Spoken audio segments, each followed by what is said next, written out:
집값이 10주째 상승하고 있다. 이게 서울의 이야기거든요. 실제입니다. 강남만 올라가는 게 아니에요. 강북도 계속해서 올라가고 있습니다. 여러분 노도강이라고 아시죠? 강북의 핵심이죠. 예, 노도강이라는 게 노원구, 도봉구, 예, 강북구란 뜻이에요. 여기 집값도 말입니다. 굉장히 많이 올라가요. 여러분 여기 한번 보세요. 여기. 예, 여기 한번 보세요.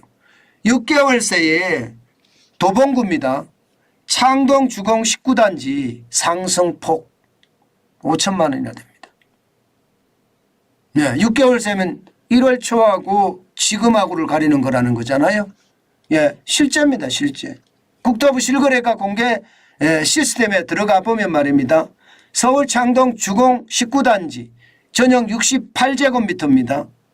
2023년 1월 19일에 15층이 7억 2,500이었습니다. 그런데 6월 13일 현재 7층이 7억 7,500만 원이에요. 5천만 원이 올라갔습니다. 5천만 원이. 이거는요 여러분, 이거는 15층과 7층을 비교했잖아요. 그런데 이것을 말입니다. 네, 4층하고 비교해 보면 차이가 굉장히 큽니다. 4층은 6억 9,800만 원이거든요. 6억 9,800만 원. 그러면 13층이 지금 7억 7,500만 원이니까 더 많이 차이가 나죠. 거래가 되고 있습니다. 거래가 안 되는 게 아니에요. 거래가 계속 되고 있습니다. 예, 노도강의 집값이 지금 올라간다는 이야기예요. 그러니까 사람들이 야, 내가 노도강에 집이 있었는데 내가 너무 급하게 팔은 것 아니야? 이렇게 이야기한다니까요. 당연히 그렇게 이야기하지 않겠어요? 급하게 팔면 안 될 것을 지금 팔았다. 그런 생각을 할 수밖에 없는 그런 구조다. 이렇게 생각을 합니다. 집값이 올라가는 게 장난이 아니니까 그렇습니다. 아니니까. 10주째 올라갔다고 했잖아요. 10주째. 강남 강북 할 것 없이 서울에만 10주째 올라갔습니다. 10주째. 보세요 여러분. 10주째 올라가고 있잖아요. 예, 2023년 5월 22일에 0.03% 올라가기 시작을 하더니요. 지금 두 달을 넘게 올라가고 있습니다. 7월 24일에는 0.07을 올랐어요. 지금 집값이 올라가는 속도가 빨라졌어요. 속도가. 그죠? 속도가 더 빨라졌죠. 이러다가 진짜 서울 집값 급등하는 것은 아닐까. 저는 그런 생각을 진짜 많이 합니다. 왜 제가 급등하는가 하고 걱정하나 하면요. 집주인 대출. 집주인 대출이 저는 이게 실제로 만만치 않을 것 같아요. 집주인 대출이. 집주인 대출이 말입니다. 이게 역전세가 났다고 하면 역전세가 난 만큼만 대출하면 돼요. 예를 들어서 2억 5천에 전세가 들어있는데 시세가 2억이야. 그럼 5천만 원만 빌리면 되는데 5천만 원만 안 빌릴 거라는 거죠. 그렇게 감안을 해보면 말입니다. 이 집주인 대출이 집값에 트리거 역할을 하는 것은 아닐까. 저는 그런 생각 지금 해보고 있습니다. 제가 여러분들에게 이자 앞에 장사 없다는 이야기를 지속적으로 해왔는데요. 과연 계속해서 이자 앞에 장사가 없을 것인가 한 번쯤 생각해 보는 것도 방법이다. 이런 생각은 해봅니다. 그만큼 말입니다. 서울 집값이 10주 연속 올라갔습니다. 서울 집값만 올라갔느냐? 아니에요. 서울 집값만 올라간 것이 아니라 수도권 집값도 8주 연속 올라가고 있습니다. 7월 24일 현재 0.06%가 올라갔습니다. 이게 2022년 12월 26일만 하더라도 마이너스 0.93%거든요. 그러다가 6월 5일에 0.01%가 올라가더니 8주 연속 올라가서 0.06까지 지금 올라가고 있는 겁니다. 많이 올라가고 있는 거죠. 제가 봐서는 시장에 굉장히 빠른 속도로 올라가고 있다고 봐야 됩니다. 굉장히 빠른 속도로. 예, 지금 더디다 이야기를 하는데 야, 이게 더딘가 싶어요. 요즘 같은 시장을 보면 말입니다. 오히려 올라간다는 느낌을 저는 너무너무 받는다. 이렇게 저는 생각합니다. 여러분, 시장은요 굉장히 다르죠. 물론 말입니다. 물론 지방 아파트는 좀 상황이 달라요. 지방 아파트는 지금 떨어지고 있어요. 일반적으로 서울과 수도권 그리고 지방은 양극화 현상이 있다고 말씀을 드렸는데 그게 현실이 되고 있습니다. 현실이 실제로 양극화 현상이 일어납니다. 지방 아파트는요 아직까지 7월 24일 현재도 마이너스 0.0입니다.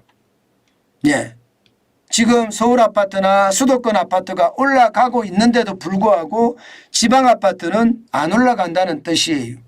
위험은 여기에 쌓여 있죠. 위험은 여기에 있습니다. 미분양은 지방에서 나고 있고요.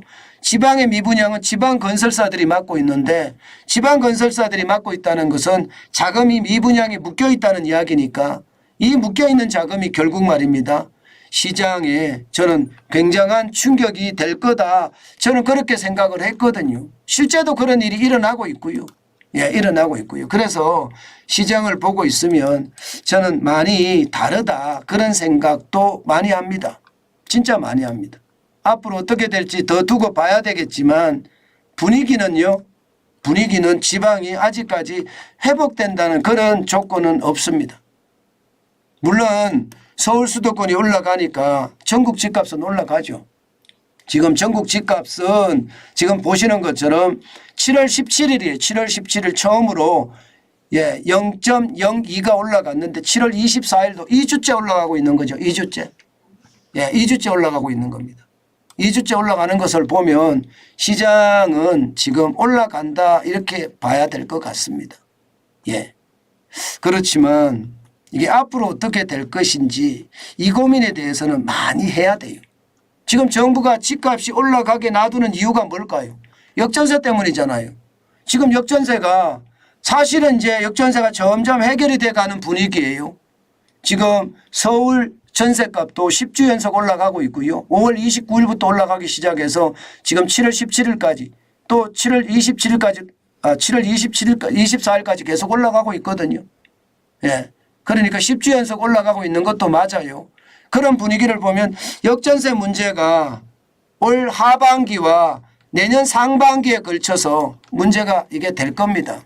이 문제가 해결이 되면 이게 쉽게 해결될 것 같지는 않은데요. 이 문제가 해결이 되면 집값에 대한 것은 상황이 좀 달라지지 않겠느냐 그런 예상은 저는 합니다. 저는 기본적으로 이자 앞에 장사 없다는 거 저는 집값에 적용을 시키고 있거든요. 아직도요. 올라가더라도요. 제가 계속 말씀드리잖아요. 글로벌 금융위기 이후에 집값이 올라갔다가 내려갔다가 올라갔다가 내려갔다가 그렇게 박스권 장세를 형성할 거라고 말입니다. 아마 그럴 가능성이 저는 높다고 봅니다. 지금까지는 정부의 정책상 역전세 대란이 일어나는 것 지금 전세 보증금이 1,000조가 넘으니까 거기에 대한 두려움 부채 폭발에 대한 두려움 이런 것들이 시장에 한꺼번에 내몰려 있어서 그렇긴 하는데요. 아직까지 살얼음판이다 이런 생각은 드는데요. 전체적으로는 지금 시장의 분위기는요. 시장의 분위기는 확 바뀌겠구나. 그러나 바뀌기는 하지만 제가 늘 말씀드리잖아요. 부동산 시장의 어떤 지표로 봐서는 좀 바뀌어가는 분위기는 맞다. 또 상승의 분위기도 있는 것도 맞다. 10주째 올라가고 있으니까. 그러나 이게 막 폭등하듯이 급등하듯이 그렇게 올라가기는 쉽지 않아 보인다. 물론 똘똘한 한 채는 달라질 겁니다. 똘똘한 한 채는 뭐 급등이나 뭐 폭등도 있을 수 있다고 생각해요. 그러나 전반적으로는요. 박스권 장세 올라가면 내려감이 있고 내려가면 올라감이 있다. 뭐 그 정도로 이해하는 게 어떨까. 저는 현재까지는 그렇게 분석하고 있습니다.